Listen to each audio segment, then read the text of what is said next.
Welcome to the Silicon Slopes podcast. Today we're joined by Kent Hansen, who's the CEO of Code Corp. How are you? Great. Great to be here today. Yeah, thank you for taking the time.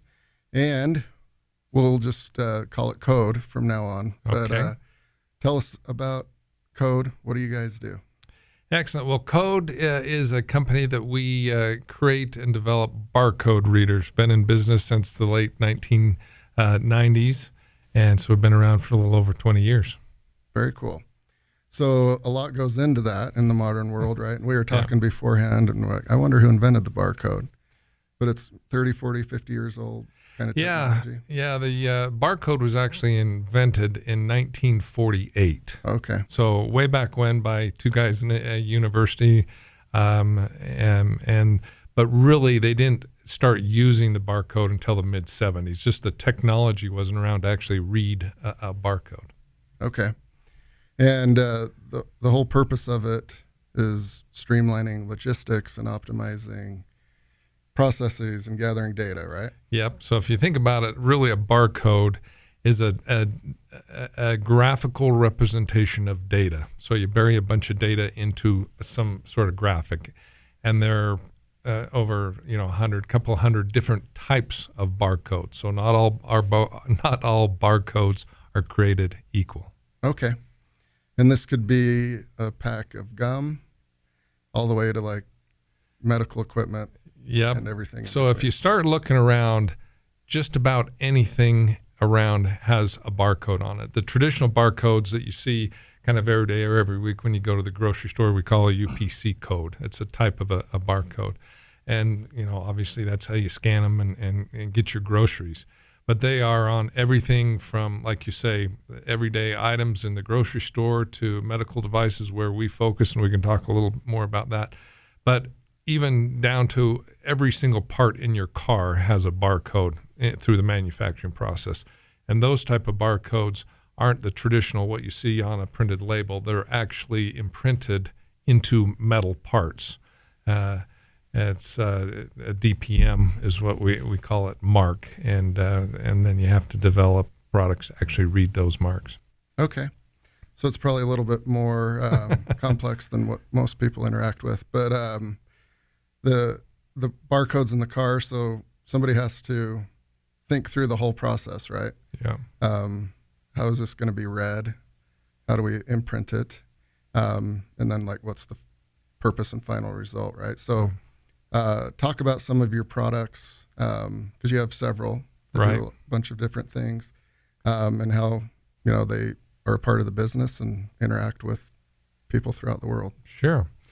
So you can break down kind of barcode technology into two main pieces. The first is the software, which we call decoding software. It's actually the software that once it's presented an image, it will decode what is on that barcode and then spit out, so to speak, or output the data in that barcode. And so that is kind of at the ground level, the key of a barcode reader is the software. And then you have all sorts of different hardware form factors that fit around that software. The traditional ones you see, again, most people kind of see and recognize are in a grocery store, which are fixed mount. You slide a device by. If you go into a lot of restaurants now or whatever, you see a handheld barcode reader. And so those are two kind of the basic form factors of actually barcode reading. Okay. So I got my daughter for Christmas a little point of sale thing with a cash register and a little barcode reader. So she presses and it just goes beep. And that's it, right? So the magic is what happens after, right? That's where the value is for, I assume, your customers and your clients and the people that pay you for your services. Exactly. In a lot of instances, that'd be a ton of data, right? So how is that data used, and how does it improve people's businesses and processes? Right.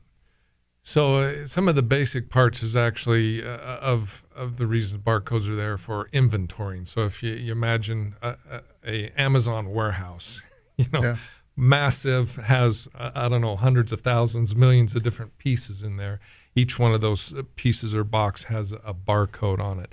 So when they come into the warehouse, They scan that into some sort of software inventory system, and it will tell you how many pieces of inventory you have and actually where it's located within the warehouse.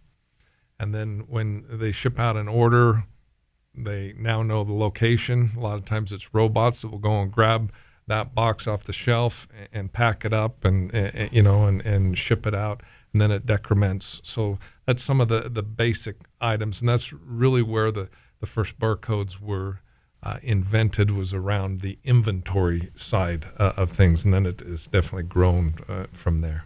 Yeah. I would assume it was somebody in a warehouse or a big supermarket, and they were getting frustrated by not knowing, right? Pain points. And okay, so with prospective customers, why are they reaching out to you? Is it because they don't have systems in place, or they're not happy with their current provider? How does the customer acquisition go for you guys? Yeah, right now we have two main customers, and first, kind of worldwide. In the U.S., our probably 75% of our products that we sell is in the healthcare industry. So hopefully you haven't been in a hospital lately, but if you have been, you'll probably recognize as soon as you get into a hospital, they put a wristband on you, and that wristband has a barcode, and that's what they track you with. Anything that happens while you're in that hospital gets logged into what they refer to as an EMR, a medical electronic medical record. So every time your wristband is scanned, it brings up your record. When you are given medicine, they scan the medicine, it logs it into your system that you've been given that medicine. If you're giving, even down to blood or any procedure, even in the operating room, when they're putting an artificial hip into your knee, there's a barcode on there that they scan, and it actually just electronically puts it into this electronic medical record, rather than having in the olden days they'd have to write all these notes. Then you could never read a doctor's handwriting anyway. So. Right. Yeah, so then they can prove that they actually put the hip in. Exactly. And you got medicated and all of that. All right, and then most importantly for the hospital, not most importantly, but they also like to get paid. Yeah. So every procedure, everything that happens gets scanned in there, and then that's how they turn that into your bill at the end and work through insurance companies, et cetera. Yeah. You hope it's not the most important thing, but it seems like it is a lot of the times. All right, so with the all the various software and hardware, how much of that do you guys kind of develop through research and development, or do you partner with other vendors? How does that work for you guys? 99% of what we do is in-house. We use a few contractors as more just kind of overflow when we need more resources. But we're, we own it from soup to nuts. So we have a development group that does that core decoding software located in Boston. So we've got our key development group out in Boston. And then our hardware development here in the Salt Lake area. Okay. And so, again, you already mentioned most people are familiar with the scanners and the beeps and all of that. But I did see on your website there's glasses. Yeah. So, as I say, the traditional barcode reader are these handheld devices that you read a barcode, and it can go into healthcare, as I mentioned. In Europe, kind of our biggest market share piece in Europe is around industrial and manufacturing. So we're in a lot of the manufacturing plants, the Volkswagen plant, the BMW plants, those type of things, where, again, as they're manufacturing that. That's kind of the traditional. The bigger trend, and the new trend is actually we license that decoding software into other applications. So if you think about it, when you go to an airport and you're getting ready to go on a plane, you either have a paper ticket or you have your cell phone and you put it down on a device, it reads that barcode.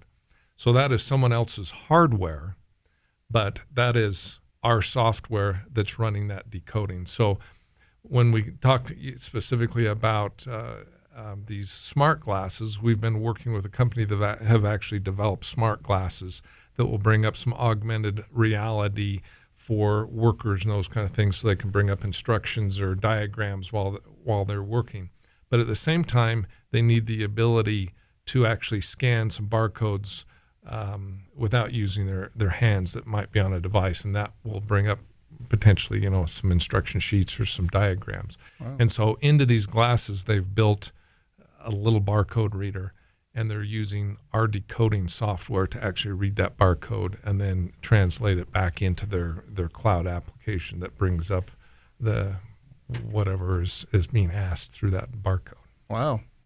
That's very cool. And is it like voice activated? Did you blink? How does it scan? It's kind of a point shoot, and there's some voice activation as well. So, you look at it, read that barcode, and it's smart enough to know that instead of, if you're moving your head around, there's a bunch of barcodes, then things get crazy on it. So pretty cool technologies out there. So yeah. So that's the other side of our business, is that we actually license that decoding software in many different applications, like I mentioned, in travel and in kiosks, to some automated check-in devices at hospitals, not hospitals, but doctor's office and labs. If you've been to a lab, they have you electronically log in. Mm-hmm. All sorts of different applications that are just pretty cool out there. Yeah. So it's a ever-evolving market, right? Right. And you guys are pretty much vertically integrated, as you mentioned. You're able to stay abreast of what's coming down the chute. What are some of the kind of future markets and or opportunities that you guys see, and how are you going to activate those? Yeah. So especially, this was a trend that was coming on before COVID, but COVID really sped it up, is what they refer to as contactless checkout. So when you're in a store, with the viruses, you don't want to touch anything. So there are more and more stores in the U.S. You've probably heard about the Amazon stores, where you'll actually walk into a store and there won't be a salesperson in there, but you log in with your cell phone, again with a barcode. You walk around and put stuff into your basket and scan that, and then as you go out the door, you pay with your phone. So this whole mobility contactless checking is a very new trend. It's actually, Europe is actually ahead of the U.S. right now. I would say that that there are many major stores in Europe that have gone to this type of checkout, where it's self-checkout. But you can, here in the U.S., there's lots of opportunities as well. I don't know if you've ever been to Sam's Club and use the Sam's app. You walk around the store, you scan right onto your phone, as you put it into your cart, and as you're walking out the door, you say pay, and there's someone at the door that scans your phone to prove that you've paid. And so that's really one of the big trends, is moving it from a traditional handled version of a barcode reader to now putting it on your cell phone. This is also a kind of a trend that's happening within the hospitals. Traditionally, it's always been kind of handheld devices, but a lot of hospitals are now moving to outfitting their nurses with iPhones or even iPads, and they're licensing our decoder onto those devices to do their scanning. Wow. So you guys will be busy. Yes. Never ending. Awesome. All right. So as CEO of a company like this, there's hardware and software, and it gets technical, and then there's sales and product development. Where do you focus your time, and what do you enjoy the most? I'm a technologist at heart. I am not an engineer by trade, but I've been in the technology, industry here in Utah since the early 90s. And this will probably date me, but it started out with dial-up modems. So I worked for a company called Megahertz, which was born and raised here, and we did dial-up modems. And so I enjoy being involved in enough understanding what the technology is and helping to guide some of those product roadmaps and strategic roadmaps to make sure we're developing the right products. A typical product development of a new product or technology is anywhere from 12 to 18 months. So you got to be looking out into the future and seeing what's coming down the road so that you can be there. So At a kind of high level, I stay in touch with what's going on from our kind of product roadmap and technology to kind of keep my finger on the pulse and make sure that we're going in the right direction. But I also enjoy going out and talking to customers and understanding really what their needs are and what they need to help them to improve their business processes and to improve their business. And when we can find kind of that intersection of what we can do to help that customer improve their business, then it's a win-win for everyone if we can be there to support them. Yeah, absolutely. And recently, others found value in the business that you guys have built and are running. And so you guys were recently acquired, correct? That is correct. Brady Corporation? Brady Corporation out of Madison, Wisconsin. Yeah. Listed on the New York Stock Exchange. Yeah. So I know a lot of folks are going to find interest in this. And I read the press release and stuff, and it's got the numbers in there and why Brady thought it was good. But in as much detail as you can or want, how does that process go? Because that's part of being the CEO, right? Yeah. Selling stuff or maybe selling the company. And how did that go? You know, it's been interesting. Code has been a successful, let's call it a small business for 20 years. And I would say, you know, multiple times a year we have people come knocking on the door interested in acquiring us. And we had, you know, a small ownership, you know, stockholders and a board. And we weren't really interested in being bought. But as a, you know, fiduciary on a board, you have to take some of these things serious. Yeah. Some of the things, companies that have come knocking in the past are, you know, looking to buy a company for, a penny on a dollar, or they're interested in one particular piece of technology, and you can kind of see that they would just come in and let everyone go, but buy the technology and incorporate it. And our shareholders and our board were not interested in that type of arrangement. They were very concerned about keeping it going as a viable company and protecting the employees, because that's our success, is everyone's hard work in building this up. So back in December, Brady reached out to our board and said, "Hey, we're interested in buying you." And the first answer was, "We're not for sale." Right. But fiduciary responsibility, we'll take a look at it. And so they sent over an offer, and the first reaction was, "Well, that's not quite as much. If we're going to sell, that's not quite as much as we were looking for." And to make a long story short, they came back with a really nice offer. And as we looked at Brady, we realized that they were a company looking to add us as a whole into their product line. They specialize in industrial printers, and they needed to fill out their solution. Most of their printing is they're printing barcodes to put on everything. Yeah. And they needed to come in with a full package of, not only can we print these barcodes for you, but we can also provide the scanning and the software that goes along that. So as we kind of started going back and forth on the negotiation, we saw that this was kind of like a peanut butter and jelly, if you're a jelly guy, or peanut butter and honey person, is that very little overlap, no channel conflict, no really product conflict.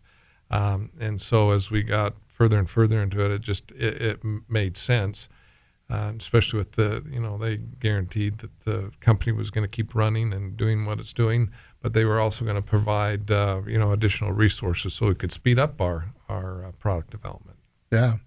So very strategic in the acquisition, and you avoided kind of the trimming and sales and cutting gray hairs that sometimes happens with that. And so did this involve bankers? Like, what was your role in the negotiation? Were you relying on others, the board? How did that work? The most of the heavy negotiation to kind of come up and shape the deal happened at the board level. I was kind of consulted and asked questions. But once they kind of came to had an MOU, a memorandum of understanding, that's when the heavy lifting started. So especially in the technology industry and in the barcode industry, there's a lot of legal patent work that goes on to protect our patents. We have, as a small company, we have about 140 patents. And so that's when the heavy lifting started, is through this due diligence process. And that's where myself and my executive team really got involved to just dive through, and lots of discussions with attorneys on both sides and crawling through, all sorts of patents and ramifications of patents and those type of things was the kind of the heavy lifting. And we both agreed that if this was going to happen, we wanted to make this happen fairly quick, because as a small company or any company, this turns into a huge distraction, and our main goal was to keep focused on our business. So we put out a pretty aggressive goal to actually close this deal. We started kind of at the end of December, in the first part of January, and probably got to an MOU part in March, and then set the goal to try to get through all the due diligence and close this sometime in late May or early June. And part of that reasoning is Brady's fiscal year ends July 31st, and so they get tied up into the into the whole fiscal end year. So we burned a lot of midnight oil, and everyone stepped up, attorneys from our side and a lot of attorneys from their side, and just worked through all the due diligence to actually make it happen. And we closed, I think it was June 14th or so, mid-June sometime. So So it was fast, but it was still like 5-6 months.